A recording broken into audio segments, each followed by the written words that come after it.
Je pense qu'effectivement, ce qui est en train de se passer, je crois que tout le monde est conscient. C'est-à-dire qu'aujourd'hui, vous avez une instrumentalisation de l'islam, vous avez une instrumentalisation des musulmans. Et voilà pourquoi ce rassemblement il est important, déjà pour montrer que effectivement on est concerné, mais surtout qu'on est des citoyens à part entière et non pas des citoyens à part. Je pense que ça, c'est le fondement numéro 1. Alors pour me présenter rapidement, moi je suis Najib Azergui, je suis le président fondateur du mouvement UDMF, qui veut dire l'Union des démocrates musulmans français.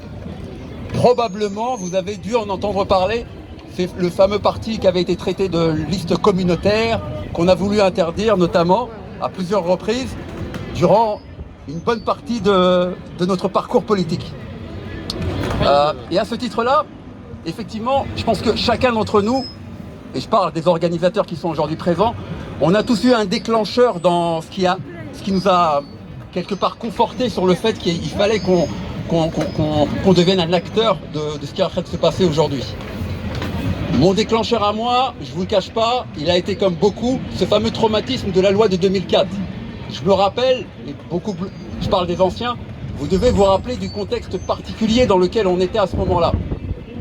Je me souviens que pareil à aujourd'hui, on avait parlé étrangement de toutes ces jeunes filles qui portaient le foulard à l'école de la République, et on disait que c'était quelque part quelque chose qui n'était pas très sain, qui n'était pas normal, qui n'était pas compatible avec la République, alors que vous le savez, on est dans un état de droit dans lequel la Constitution protège les libertés de conscience, et vous avez même l'article 14 de la Déclaration des droits de l'enfant qui stipule que ce sont les parents qui éduquent comme ils l'entendent leurs enfants.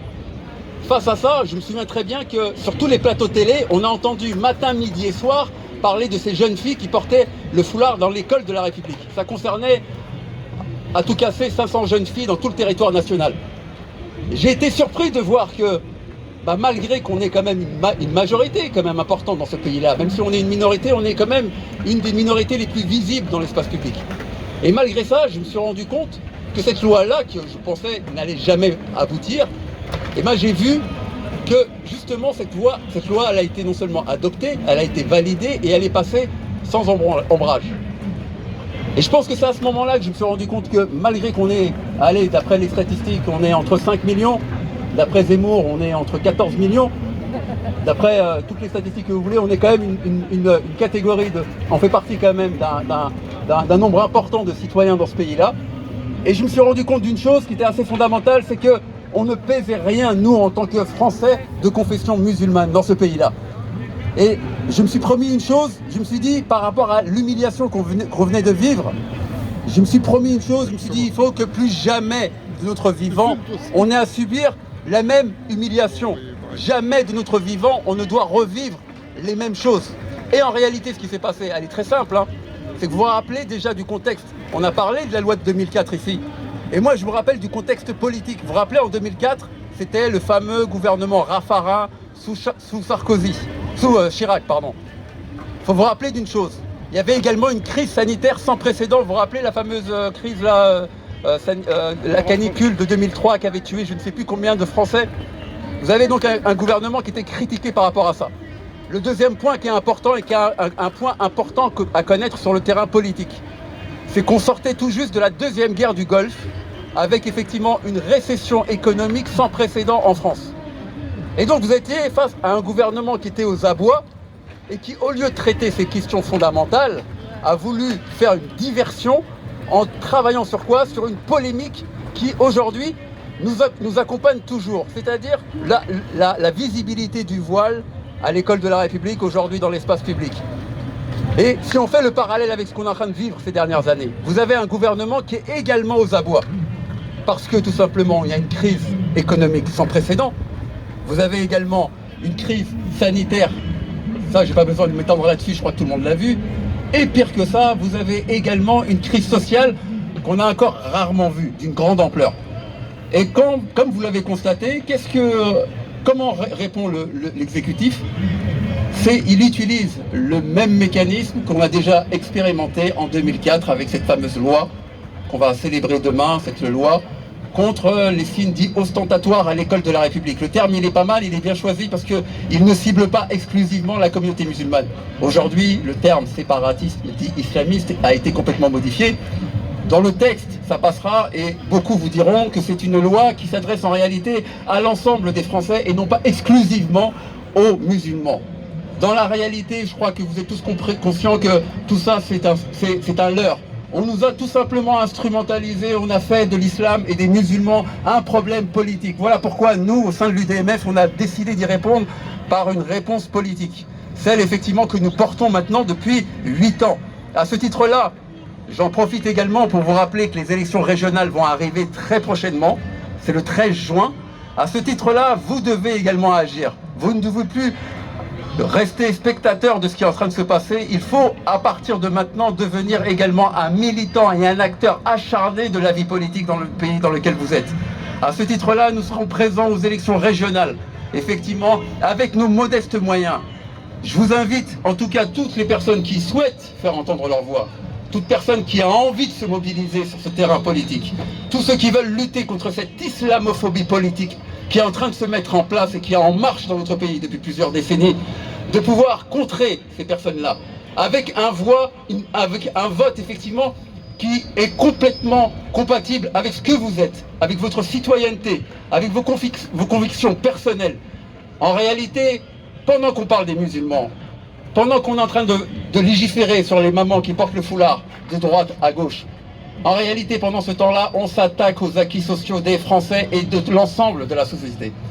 Pendant qu'on parle du foulard, on est en train de détruire véritablement vos acquis sociaux. Et ça, effectivement, c'est un problème politique.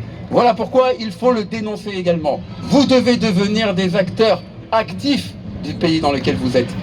Et je vous invite en tout cas à nous rejoindre, aussi bien sur nos listes qu'aux urnes le 13 juin, pour tout simplement montrer que vous êtes aujourd'hui des personnes sur lesquelles il va falloir compter demain. Parce que si aujourd'hui l'ensemble de la classe politique française, depuis l'extrême gauche à la droite dure, essaye de dépasser Marine Le Pen par la droite, c'est parce que tout simplement ils essayent de séduire un électorat qui a aujourd'hui décidé d'aller à l'extrême droite.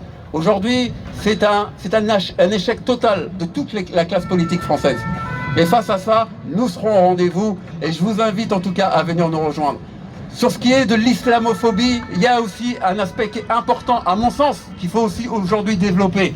Vous savez, toutes les listes dites citoyennes qu'on a connues dans notre pays depuis les années 2000, il y a eu une grande émergence de toutes ces listes citoyennes. Regardez bien une chose qui est fondamentale.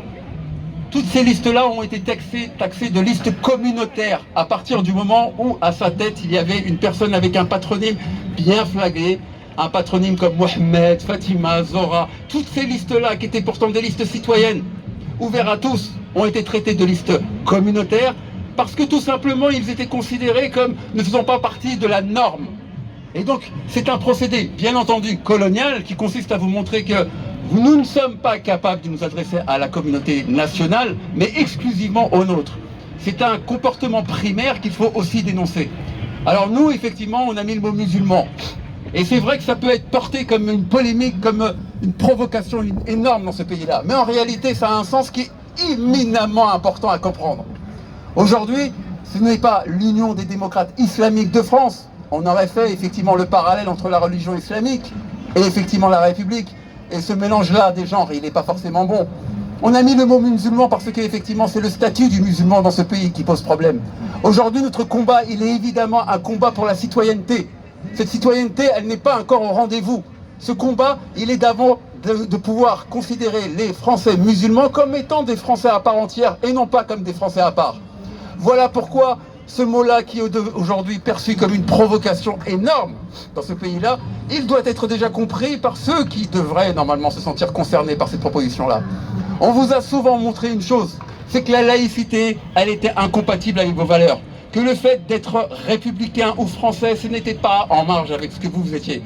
Et en soi, cette idéologie-là, elle vient de l'extrême droite. L'extrême droite, elle nous dit, être musulman et républicain, c'est incompatible. Être musulman et laïque, c'est incompatible. Il faut revenir sur des fondamentaux. La laïcité est un outil pour combattre justement les inégalités et les discriminations. Il est tout à fait évident d'être croyant et d'être laïque. Il est tout à fait normal d'être républicain, d'être musulman et français. Ce n'est pas antinomique, c'est parfaitement compatible. Et donc, ce discours de vérité que j'ai aujourd'hui, que je porte à vous, Eh bien, c'est une évidence dans le pays dans lequel on est.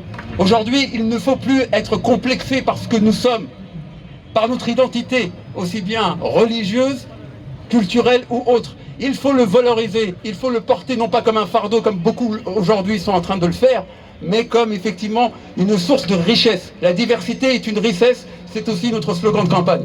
Voilà, je me suis beaucoup...